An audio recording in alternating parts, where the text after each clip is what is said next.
Greetings, guys. Welcome back to my channel. My name is Monette, and this is my channel, Evolve with Monette. For those of you that are new here, I am a professional intuitive empath, and that means that I help you guys navigate this labyrinth called life. We do it together. Today, we're going to get into Spilling the Tarot Tea, a series that my angels have guided me to do. So, in no particular order, guys, I unfurl to you the Queen of Cups. The Queen of Cups. Framed within a shimmering water, the Queen of Cups aligns with the divine principle of love. Her adorned roses represent the unfolding petals of higher consciousness, the beauty of the goddess. So, this is something that comes into your spread. This is energy that you can click on this video to get imbued with, or it may be energy that you're moving through or may need to move through. It is mystic energy, divine feminine energy. It is healer energy. It is sacred heart. It is beauty. It is our intuition. The Queen of Cups associated with Cancer, Pisces, and Scorpio energy, the water signs of our zodiac, is all about the feminine nature and nurturance. The question you may be asking when this card comes up is, how can I tune into my psychic wisdom? Also, what is the hidden knowledge rising within me? I love that so much. What is the hidden knowledge rising within me?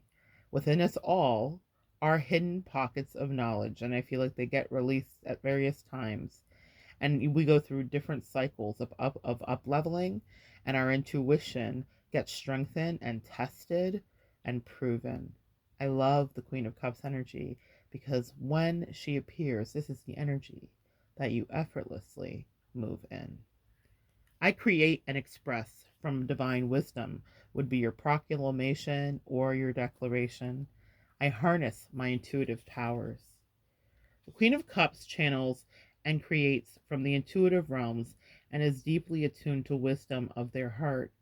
This is a sensitive type, a nurturing individual who is always in sync with the needs of others, and warm. They're tender, and their personality makes you feel at home from the moment you meet them. They give advice freely and unconditionally, and always with love, but won't bother with small talk or casual formalities, so expect to commune with them on the deepest of levels only. I'm going to pause there. It's so deep when you're in Queen of Cups energy. Specifically, it reminds me of Scorpionic energy. Very specifically, because I think of dreamy, intuitive, artsy waters with Pisces. And with Cancer, I think of nurturing, ferocious, mothering protection. But with Scorpio ruling the depths, I think of that's the deep. That's the deepest in the zodiac you go. To be in any kind of Scorpionic energy is to be exploring the depths of your soul. And so, if you're moving in Queen of Cups energy, you don't bullshit. And so that's a beautiful place to be. It's a very powerful feminine energy. You indulge in things that are worth your while and worth your time, but you also don't waste your time. Because if it's not deep, you don't want it. That's Queen of Cups energy. I thought that was really powerful. Their connection to the boundless dimension of the unseen realms gives them otherworldly insight and the ability to see through the veils of consciousness and time. The Queen of Cups also encourages us to reconnect with our spirit by exploring the metaphysical or healing arts within our own self-care practices. From here, we may learn to cultivate new visions that allow us to see beyond the structures of the world into inner dimensions of mysticism, intuition, and past lifetimes. When you're dealing with the Queen of Cups energy, it's not, what happens is when we're reading tarot or watching it for our most basic and primal needs, if it's just love, you guys are missing a lot of the richness that it's offering. Because what happens is if I'm a reader doing a reading and the Queen of Cups comes up, I understand that I'm dealing with a mother figure or a baby's mother or whatever. There are signifiers that we've used to modernize our reads, right? But I don't want us to lose, I don't know, it's the old soul in me, it's the Virgo in me. I want you to understand the etymology of this, that it's so much bigger than is that the person that they're cheating on me with. Does that make sense? There's this depth to extract here, and when you're dealing with the Queen of Cups, the depth that you are going to be extracting is about what's the truth of the situation, who are the people around you, how are they serving you, also how can you be in a better place of self-love. If this shows up, do some self-love. Like if you just happen to see it, or it comes across a read or a spread for you, or you're drawn to this video, self-care is apropos. You're being called to do that because your intuition is being guided by your heart, and self-nurturance is how we keep ourselves well enough to have enough to give. Empath. The Queen of Cups dabbles in energy that could be very much codependent. So that's another thing to see it. If it comes in a spread right side up or upside down, you're dealing with a very off balanced emotional energy, a feminine energy, a dark mother archetype, that kind of thing.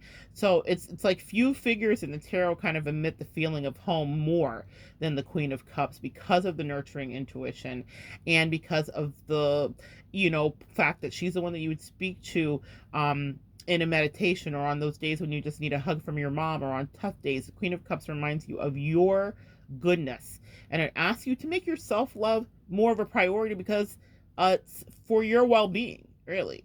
So she wants to see you thriving, and so take her advice. When she shows up, she's like, how much are you loving yourself? Because you give out such immaculate love, pristine love when you're in Queen of Cups energy. It is us, whether you've ever been a mother or not, it is us moving in divine, feminine, anticipatory care of another person. And it is beautiful, but it's with boundaries. That's what I love about it. And that's an interesting thing, because these water signs, see, water can go anywhere. It can seep under the ground. It can leak into a thing. It can erode the face of a mountain. Water is so very powerful. And scorpionically speaking, specifically because I associate the Queen of Cups, Pisces, Cancer, Scorpio for sure, but Scorpio is where I see it because of the depths there. And I have described this before, but I had an elder once teach me about scorpionic energy, and she said Scorpio is the drop of water that comes down the mountain that beats in the same place and literally brings a crack into that mountain, and from that crack forms a river, and that river runs down into like a valley, and there's houses in the valley, and then it turns into snow and precipitation, and it lands on the roof, and then it turns into an icicle. It's the icicle that can be broken off to stab someone, and then the DNA, or not the DNA, but the icicle melts, and the evidence is gone. The DNA traces are still there, but they get washed away down into the ocean. That's how she describes Scorpionic energy. And it just blew my mind. As a writer, as a reader, as a thinker, I thought, oh my God, that's so incredibly powerful. And that's the depths of the Queen of Cups. All of that is in you if you're moving in that. And it's very scorpionic to me, because this thing that starts off here could change the face of the earth, could be a murder weapon. It was so powerful when she said that, and then could easily disappear. Boundaries are necessary when the Queen of Cups comes up, because water can take on any form. Do you get it? Water can take on any form. So you have to be careful to what's spilling out to others from you, to what's spilling over from others onto you, and to how you affect, because water is it's this it's like when you're in the Queen of Cups energy, perception, reality, all of these things can get blurred. So boundaries need be there. That's the word. That's what they just said. So that's what you need to know about the Queen of Cups on this fine day.